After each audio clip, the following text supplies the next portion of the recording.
Passing on experience, not opinions or advice, but experience, hard-won experience to younger people, actually, it turns it into gold for that person.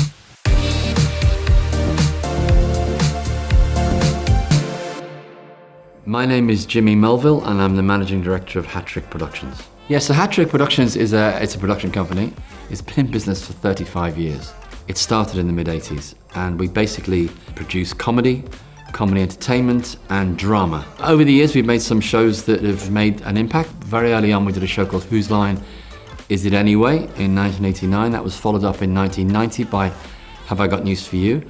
That show's still on the air and Whose Line's still on the air in the US. And then in the 90s we followed that up with some comedy shows like Father Ted, and later we did a show called Outnumbered, and of course more recently we're doing Derry Girls. How did you get into the industry in the first place? Okay, I went to school in Liverpool. It was a comprehensive school, and in those days they were kind of converted grammar schools. They were teaching Latin and ancient Greek and ancient history, and I became fascinated by these subjects. I had a brilliant teacher called Mr. Cashin, and he helped me and a friend of mine, David Hughes, to get places at Cambridge. And I just wanted to act. I wanted to be in the footlights. I wanted to, be in reviews and be in plays. So I wrote to 100 theatres asking for a job. I got one reply from the Marlow Theatre, Canterbury, saying no. And I got a call from a man called Ian Davison, who was a script editor for the Two Ronnies. And he said, I saw you at the Edinburgh Festival, and I thought the show was really good, and I thought you were really good in it. Would you want to come for a meeting at the BBC?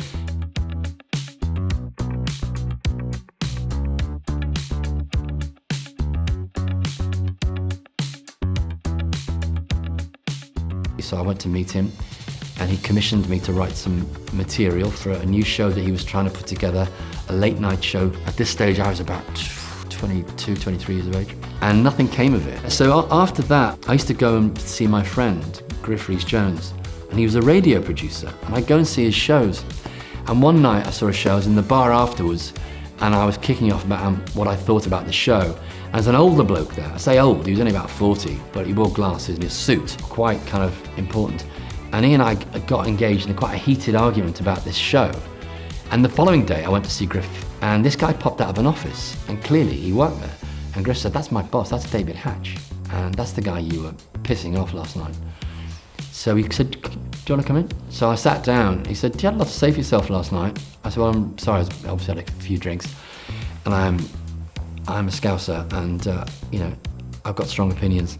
And he said, no, I've got a new writer bursary scheme, and I've allocated two of the bursaries, one to Guy Jenkin and one to Rory McGrath, and I wonder whether you'd want the other one.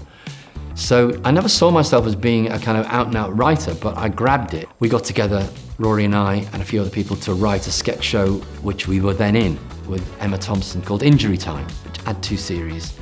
And then from that, like I say, we did this show on Channel 4. And bit by bit, we kind of edged our way into the business. But it's all through relationships, it's all through working with people who have got a like mind. You need to have a team of people who are like-minded, and not too like-minded. I think I try and breed a healthy sense of disloyalty here, where people call out stuff that they don't believe in, because that way, you have a strong team who feel that they have their own voice. I do think that the key attribute is the ability to get up off the floor and go again.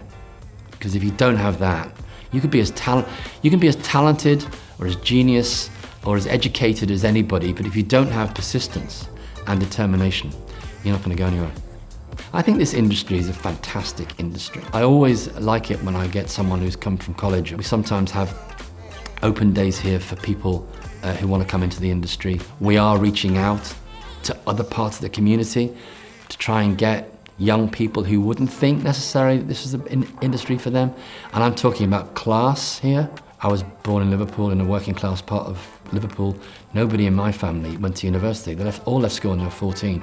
My grandfather said, don't worry, I'll get you a job on the docks. That was my kind of security blanket. It's only because I went to university, I started hanging out with people who just had that social capital. Our job is to try and open the door wider to more young people from all over the country. So there are kids in the north of England, kids in Wales, in Ireland, Scotland, all over the place, who are thinking, well, it's probably not for me, but it is for them, because they're as bright as anything. And some of the most talented people I know are certainly from my hometown in Liverpool. I mean, I work with 3 writers who wrote the most brilliant drama about two working class people who fall in love. And it was dramatic, tragic, and really funny. It was life in a half hour. And I'd say to young people, come and join this business. And there are a million jobs that you don't even know about yet.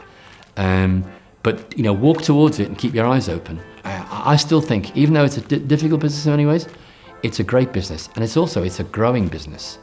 It's booming.